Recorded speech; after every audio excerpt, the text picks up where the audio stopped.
পর স্বাগত।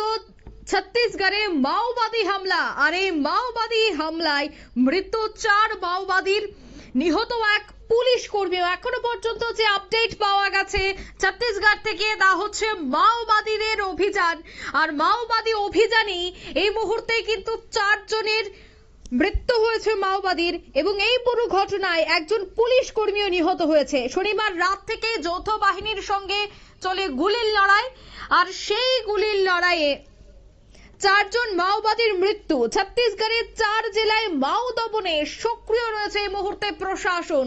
বিস্তারিত জানবো, টেলিফোন লাইনে যুক্ত হয়ে গেছে প্রতিনিধি শতাব্দী দেবনাথ। শতাব্দী, মাওবাদী দমনে এবার সক্রিয় রয়েছে পুলিশ প্রশাসন, বিভিন্ন জায়গায় চিরুনি তল্লাশি চলছে।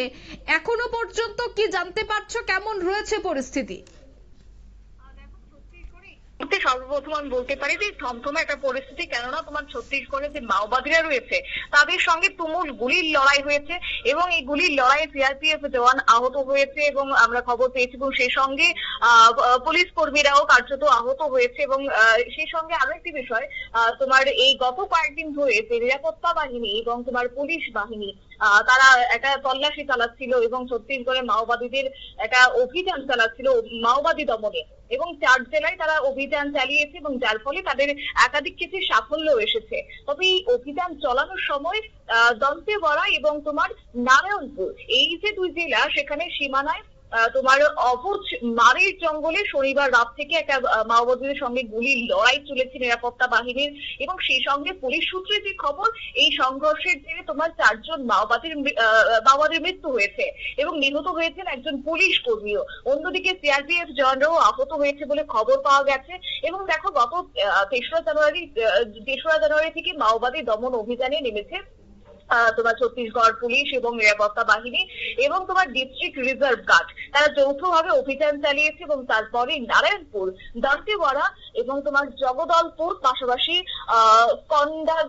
কন্ডাগাঁও জেলায় এই অভিযান চলেছে। এবং বস্তার রেঞ্জের ইন্সপেক্টর জেনারেল সুন্দর রাজটি তিনি জানিয়েছেন যে তারা গোপন সূত্রে খবর ছিল যে এই তোমার মাওবাদীরা কোথাও তারা ঘাঁটি মেরে বসে আছে, এবং তারপরে তারা সেই খবর পেয়ে অবুঝ মারের জঙ্গলে যান এবং সেখানে জড়ো হয়েছেন একত্রে। এবং সেই খবর পেয়ে ওই এলাকায় যৌথ বাহিনী গিয়েছে, প্রতিনিধি দল তারা ছুটে গিয়েছেন, এবং জঙ্গল রীতিমতো তারা তন্ন করে খুঁজেছে, জঙ্গল ঘিরে ফেলেছে, অভিযান শুরু করেছে মাওবাদী দমন। এবং সেই মাওবাদী দমন অভিযানেই কার্যত মাওবাদীদেরকে লক্ষ্য করে বাহিনীরা গুলি চালাতে শুরু করেছে। এবং তারপর আরো জানা গিয়েছে যে তোমার আইটি তিনি জানিয়েছেন যে মাওবাদীদের ঘিরে ফেলা যৌথ বাহিনী রাত থেকে গুলির লড়াই শুরু হয়েছে, এবং তা রীতিমতো জোরদার। তবে মাওবাদীদের সংখ্যায় কতজন ছিল এই মুহূর্তে সেটা স্পষ্ট নয়, এবং তারাও জানতে পারছে না। তবে যদিও এই ক্ষেত্রে আমরা খবর পেয়েছি যে 4 জন মাওবাদীর মৃত্যু হয়েছে। এবং অন্যদিকে কারা তাদের সাঙ্গ পাঙ্গরা, কারা এখনো পর্যন্ত ঘাঁটি মেরে বসে আছে, কোথায় রয়েছে সেটা এই মুহূর্তে স্পষ্ট নয়। তবে সবটাই কিন্তু তদন্তের পর তারা বের করতে পারবেন বলে তারা একটা আশাবাদী। তবে হ্যাঁ, রবিবার সকালেও তোমার 4 মাওবাদীর দেহ উদ্ধার হয়েছে, এবং এই সংঘর্ষে মৃত্যু হয়েছে তোমার ডিআরজির হেড কনস্টেবল সুন্নু কার্মের। এবং পুলিশ সূত্রে এও খবর পাওয়া গেছে যে মাওবাদীদের গড় হয়ে উঠেছে এবার তোমার এই অবুঝ মারে ছত্তিশগড়ের এই জঙ্গল। আর সেক্ষেত্রে নারায়ণপুর এবং দন্তেওয়াড়ার যে সীমানার কাছাকাছি হওয়ায় 2 জেলায় সহজেই তারা যাতায়াত করতে পারতো, অর্থাৎ যেহেতু সীমান্তবর্তী একটা সীমান্ত লাগোয়া, এবং সেই জায়গায় দাঁড়িয়ে এবার রীতিমতো তারা মাওবাদীরা সেখানে প্রবেশ করছে, রীতিমতো তাদের যাতায়াত তারা একটা সহজ উপায় তারা বের করে নিয়েছে, এবং যার কারণে এবার রীতিমতো চ্যালেঞ্জের মুখোমুখি হতে হচ্ছে এবার নিরাপত্তা বাহিনীরও। কেননা সেই জায়গায় একের পর এক তারা অভিযান চালিয়েও মাওবাদীদেরকে আটক করতে সক্ষম হলেও, একাধিকবার সাফল্য এলেও তাদের যে যাতায়াত এই মুহূর্তে কিন্তু বন্ধ করা যাচ্ছে না। আর তারই মধ্যে 4 জেলায় মাওবাদী অভিযান চালানো হয়েছে, এবং মাওবাদীরা অতি সক্রিয় হয়ে উঠেছে বলে তোমার ডিআরজি তিনি জানিয়েছেন। একই সঙ্গে পুলিশের 1000 জন অভিযানে নেমেছে। এবং রাজ্য প্রশাসন সূত্রে যে খবর আমরা পাচ্ছি ছত্তিশগড়ের, সেক্ষেত্রে জানা গেছে তোমার গত 1 থেকে 1.5 বছরে মাওবাদীদের বিরুদ্ধে বড় সড়ো অভিযানে নেমেছিল পুলিশ বাহিনী, নিরাপত্তা নিরাপত্তা বাহিনী এবং সেই সঙ্গে বড় সাফল্য এসেছে। প্রশাসন যেটা দাবি করছে যে এই সময় তোমার 300-র বেশি মাওবাদী নিরাপত্তা বাহিনীর সঙ্গে সংঘর্ষে নিহত হয়েছে। প্রায় 1000 মাওবাদীকে গ্রেপ্তারও করা হয়েছে, তারা কেউ কেউ আবার তোমার আত্মসমর্পণ করেছে এবং তাদের আত্মসমর্পণের তোমার সংখ্যাটা যদি বলতে হয় তাহলে তা তোমার 800-রও বেশি।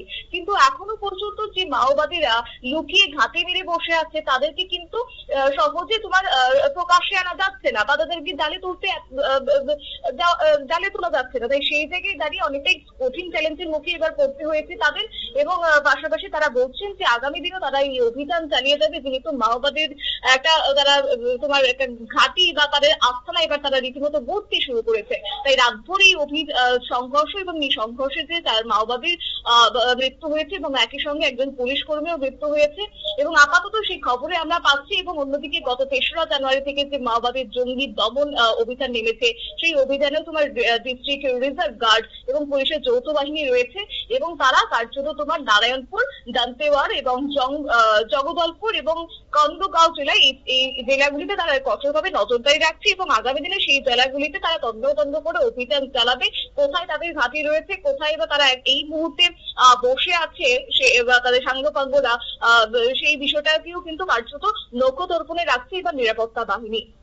অঙ্কিতা, ধন্যবাদ শতাব্দী। অর্থাৎ ছত্তিশগড়ে মাওবাদী অভিযান চলছে এবং চৌথ তল্লাশি, যৌথ অভিযান। গতকাল রাত থেকেই গুলির লড়াই চলছিল মাওবাদীদের সাথে। ইতিমধ্যেই কিন্তু আজ সকালেই মাওবাদীদের দেহ উদ্ধার হয়েছে। তবে এই পুরো ঘটনায় এক পুলিশ কর্মী নিহত হয়েছে। 4 মাওবাদী খতম হলেও নিহত হয়েছেন এক পুলিশ কর্মী। ইতিমধ্যেই এই পুরো ঘটনা তদন্ত করা হচ্ছে। অন্যদিকে আর কোন কোন জায়গায় জঙ্গিরা থাকতে পারে, মাওবাদীরা লুকিয়ে থাকতে পারে, সেই বিষয়টাও কিন্তু এবার জানার চেষ্টা করা হচ্ছে। তল্লাশি শুরু করা হয়েছে। গোপন খবর পাওয়া মাত্রই কিন্তু অভিযান চালাচ্ছে প্রশাসন। নিয়ে নিচ্ছে ছোট্ট একটি বিজ্ঞাপন বিরতি, সঙ্গে থাকুন।